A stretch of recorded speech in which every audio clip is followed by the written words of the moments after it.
한 주간 있었던 부동산 관련 뉴스를 짚어보는 시간. 안녕하세요. 주간 부동산 이슈의 김현진입니다. 정부가 치솟는 전세난을 해소하기 위해서 828 전월세 대책을 발표했습니다. 하지만 코앞으로 다가온 가을 전세 대란에 우려를 싣기에는 시기상 한계가 있는 데다 이번 대책이 사실상 매매 활성화를 위함이라는 지적이 나오고 있습니다. 네, 그래서 이번 전월세 대책의 내용과 전망에 대해서 사회부동산팀 최훈식 기자와 함께 짚어보도록 하겠습니다. 안녕하십니까? 네, 안녕하십니까? 네, 정부가 치솟는 전세값을 잡기 위해서 828 전월세 대책을 발표를 했는데요. 네. 핵심 내용은 무엇인가요? 네, 크게 세 가지입니다. 우선 전세 수요를 매매로 전환해 전월세 시장에 숨통을 트이는 방안이 제시됐습니다. 또 서민 주거 안정을 위한 임대주택 공급 확대 방안, 그리고 전세에서 월세로 전환하는 임차 시장 구조 변화에 대응한 임차인 지원책이 있습니다. 네, 핵심 내용 중에서 전세 수요를 매매 수요로 전환하는 대책 궁금합니다. 구체적으로 어떤 내용인가요? 네, 정부는 전세 수요를 매매로 전환하기 위해서 다주택자 양도세 중과 폐지, 분양가 상한제 신축 운영, 수직 증축 리모델링 허용 등 핵심 법안을 신속히 처리하기로 했습니다. 또한 취득세율을 현행 9억 이하 1주택은 2%, 9억 초과와 다주택자는 4%에서 이를 세분화해 6억 이하는 1%, 6억에서 9억은 2%, 9억 초과는 3%로 각각 인하하고 다주택자에 대한 차등 부과도 폐지키로 했습니다. 하지만 이 같은 대책은 정부가 이미 수차례 발표한 것으로 새로운 내용이 아닌데다가 야당의 반대로 국회 통과를 못하고 있어 매매거래 활성화를 통한 전세난 해소에는 한계가 있을 전망입니다. 취득세 인하는 상반기까지 한시 감면으로 적용된 취득세율과 비교하면 인하됐다고 보기 어렵지만 실수요자의 주택 구입 부담을 덜어줄 것으로 보입니다.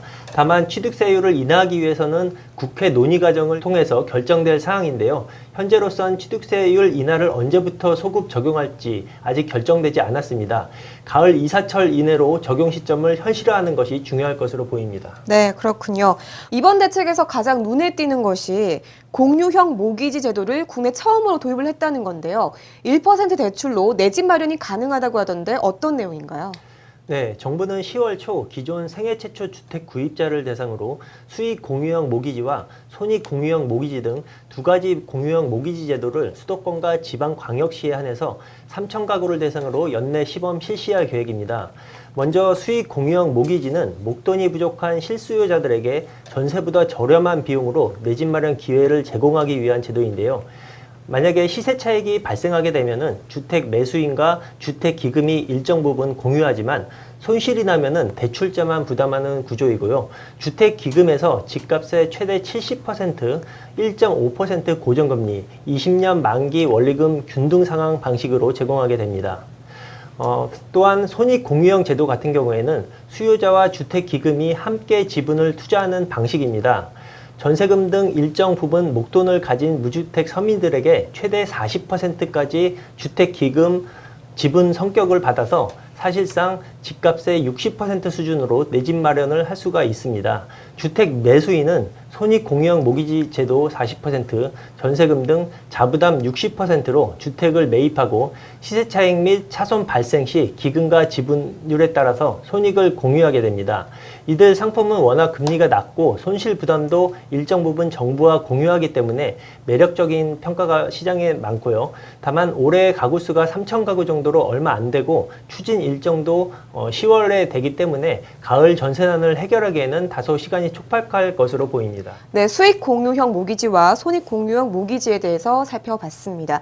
그런데 전월세 수급 불균형을 완화하기 위해서 임대주택 공급도 대폭 늘리기로 했다는데요. 거기에 대해서 설명 좀 부탁드립니다. 네, 기존 주택의 매입 전세 임대를 하반기 집중 공급해서 9월에서 12월 중 총 2만 3천 가구, 수도권에서만 1만 3천 가구를 공급하기로 했습니다. 또한 LH가 보유 중인 중고급 미분양 주택 2천 가구를 확보해서 9월부터 전세 전환 가능한 임대주택으로 활용하기로 했습니다.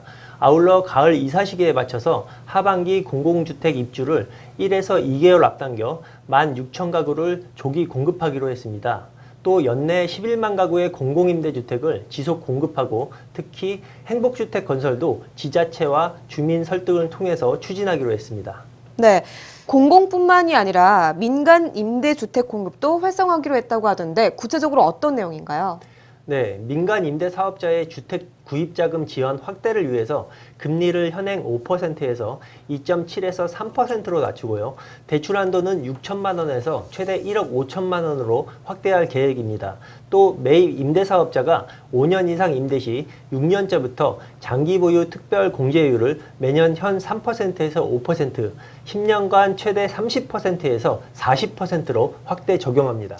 네, 세입자들의 전월세 부담을 완화시키기 위한 방안도 나왔다고 하던데요. 어떤 내용인가요? 네, 월세 소득 공제율을 현행 50%에서 60%, 소득 공제 한도는 현행 300만 원에서 500만 원으로 확대됩니다.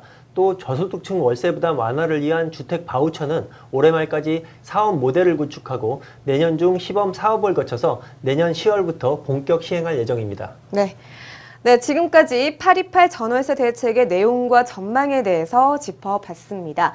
네, 이번 대책에 대해서 긍정적인 반응도 있습니다만 결국 빚을 내 집을 사라는 정책으로 여겨질 수도 있고 임대인을 위한 법이다라는 우려의 목소리도 높은데요. 보다 꼼꼼하게 내용을 검토해 단기의 부작용을 감수하더라도 근본적이고 장기적인 안정을 가져올 수 있는 제도로 확립되길 기대해 보겠습니다. 채훈 씨 기자 오늘 도움 말씀 고맙습니다. 네, 감사합니다.